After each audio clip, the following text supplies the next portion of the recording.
আফগানিস্তানের বিপক্ষে 4 ছক্কার তাণ্ডব দেখালেন শরীফুল ইসলাম। এ যেন বাংলাদেশের নতুন ম্যাক্সওয়েল। 4 ছক্কার ঝড়ো ইনিংস খেলে রীতিমতো বিশ্বকে তাক লাগিয়ে দিলেন শরীফুলের এমন বিধ্বংসী ব্যাটিং দেখে অবাক হয়ে তাকিয়ে রইলেন আফগানিস্তানের অধিনায়ক রশিদ খান। দর্শক, বিস্তারিত থাকছে ভিডিওর প্রতিবেদনে। দর্শক, আফগানিস্তানের বিপক্ষে 3 ম্যাচ টি-20 সিরিজে আজ দ্বিতীয় ম্যাচে মাঠে নেমেছে বাংলাদেশ। শুরুতে টসে হেরে আগে ব্যাটিংয়ে নেমেছে আফগানিস্তান। শুরু থেকেই চাপে রাখেন আফগানিস্তানের ব্যাটারদের বাংলাদেশের বোলাররা।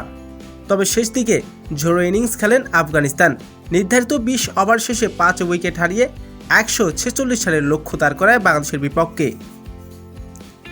বাংলাদেশের জয়ের জন্য প্রয়োজন ছিল 147 রান।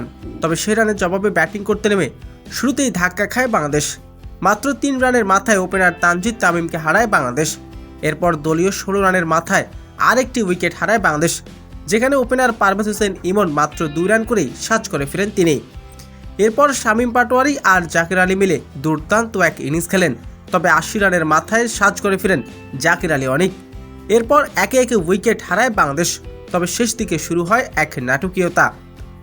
13 বলে জয়ের জন্য প্রয়োজন ছিল 17 রান। তবে বাংলাদেশ 119 রানে 8 উইকেট হারায় তখন। তবে শেষ দিকে ব্যাটিংয়ে আসেন শরীফুল ইসলাম। অপর প্রান্তে দাঁড়িয়েছিলেন নুরুল ইসলাম সোহান। চাপের মুহূর্তে 4 ছক্কার এক ঝড়ো ইনিংস খেলেন শরীফুল ইসলাম। রশিদের বলে বাউন্ডারি হাঁকিয়ে রীতিমতো জয়ের কাছাকাছি নিয়ে যান শরীফুল।